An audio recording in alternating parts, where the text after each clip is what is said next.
Welcome to week 5, the final stretch of the 30 days of Stoic Calm. You've built awareness.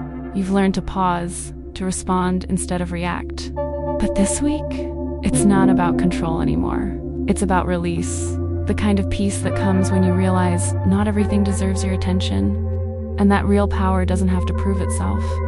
This is the week where calm stops being something you chase and starts being something you embody.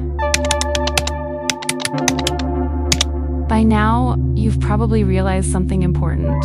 The world doesn't get quieter just because you decide to be calm. The notifications still pop up.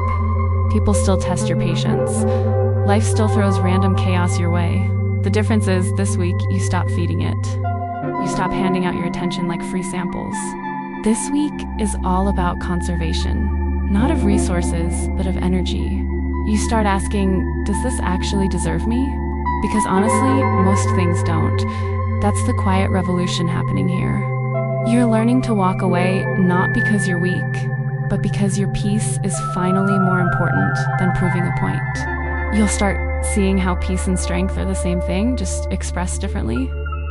True strength isn't in clapping back or dominating a room. It's in the calm confidence of knowing you don't have to. You stop performing and start preserving. The loudest person might win attention, but the calmest person wins clarity. And as you let go of clutter, control, overthinking, over-explaining, you make space for something underrated: ease. Simplicity stops being boring and starts feeling like luxury. Self-discipline stops being a punishment and starts feeling like self-respect. And detachment? That's not apathy. That's peace with boundaries. It's the art of staying soft without getting swept away.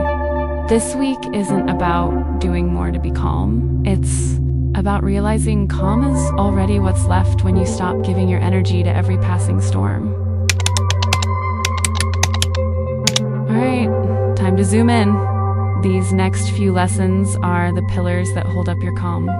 This week is like the final refinement, the shift from trying to find peace to actually living it. Every lesson here chips away at the noise, the need to control, and the pull of chaos. Let's break them down. Day 21, peace over drama. Not everything needs your energy. Some things need your absence. This is your filter for everything that tries to pull you in.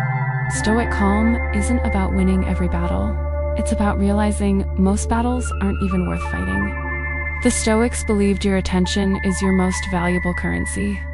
Every time you feed drama with your energy, you're investing in your own exhaustion. Real peace is strategic. It knows when to engage and when to walk away. Silence isn't weakness. It's a form of power that drama can't handle. Day 22, the quiet strength. The loudest person rarely has the most power. Real strength doesn't need to announce itself. The Stoics practiced calm composure even when provoked, because they understood that noise often comes from insecurity. Quiet strength is when you don't flinch in chaos, when you can be steady while others lose balance. It's the ability to act with confidence without broadcasting it. Think of it this way: calm is louder than any shout. The less you need to prove, the more people feel your presence without you saying a word. Day 23, simplicity restores the soul. The more you own, the more owns you. This isn't just about decluttering your closet. It's about decluttering your mind. We collect distractions, possessions, goals, even people, thinking they'll add value, but they often just add noise. The Stoics live simply because simplicity brings clarity. When you stop chasing more, you start appreciating what's already here. Try it. Strip away one unnecessary thing this week, a habit, a commitment, or even a thought pattern, and notice how much lighter you feel. Simplicity isn't minimalism for aesthetics. It's minimalism for peace of mind. Day 24, self-discipline is freedom. Freedom isn't doing whatever you want. It's mastering what you choose. That line flips the modern idea of freedom completely. The Stoics knew that if you're controlled by impulse, you're not free. You're enslaved by desire. Discipline isn't punishment. It's direction. Every time you say no to something that distracts you, you're saying yes to what actually matters.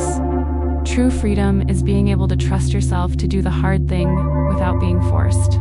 As Epictetus said, no man is free who is not master of himself. So this week, look at discipline not as restriction, but as the guardrail that keeps your peace intact. Day 25, detachment without apathy. Care deeply, just not desperately. This is the Stoic sweet spot. Detachment isn't about not caring, it's about caring wisely. It's giving your best without needing everything to go your way. The Stoics didn't shut off emotions. They refused to be ruled by them. You can love people, work hard, and invest your heart. Just don't lose yourself in the outcome.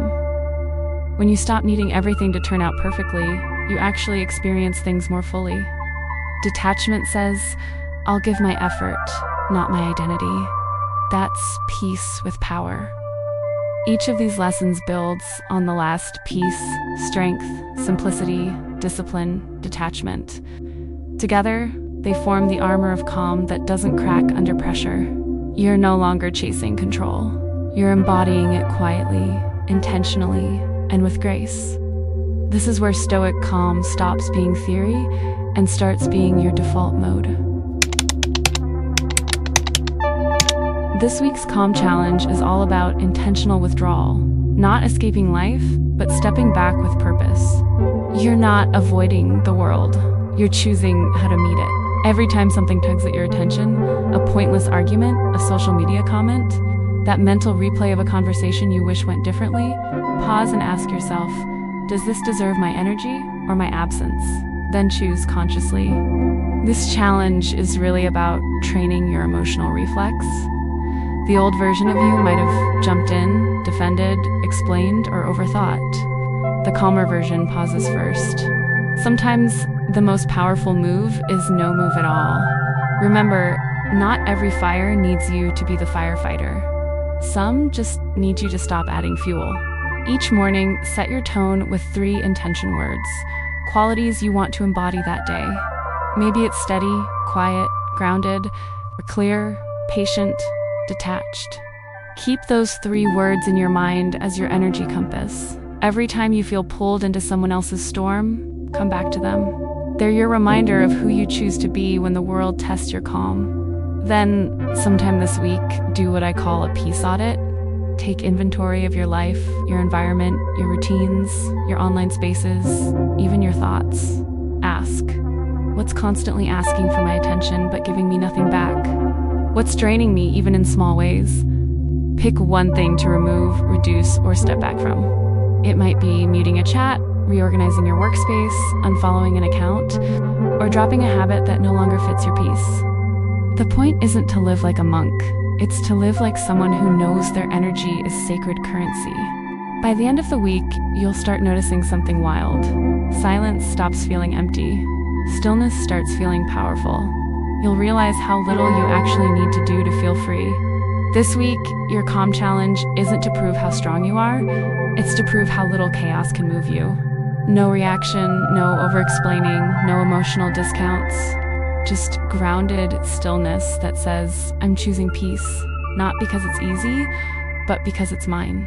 And that's week 5. The threshold between practicing calm and becoming calm. You've built a kind of quiet strength that doesn't need to prove itself anymore. You've learned to save your energy, move with intention, and let go of control without losing your balance. You're not reacting to life, you're responding with clarity. That's the difference between chaos running you and you mastering your own peace. This week was about boundaries and balance. You learned to walk away without guilt, to simplify without losing depth, and to care without clinging. That's emotional evolution. You're starting to understand that real calm isn't an emotion you chase. It's a state you maintain, no matter what happens around you. But next week, that's where it all comes together. Week 6, the final chapter, is about integration. It's called Becoming the Calm. You'll learn how to let go of control once and for all, to meet yourself and others with compassion, and to truly live in the present moment, not as an idea, but as a daily practice. We'll talk about releasing the past so it stops replaying in your mind, and what it really means to find peace after control. Because calm isn't about fixing life, it's about trusting it. This is where the 30 days come full circle. You've trained your mind, challenged your reactions, and learned to detach with grace. Now, it's time to live it, to embody peace so deeply that nothing external can shake it. So, as we head into the final stretch, remember this: you don't find calm at the end of the challenge. You realize you've been building it inside you the whole time. Week 6 isn't the end. It's the beginning of who you've become.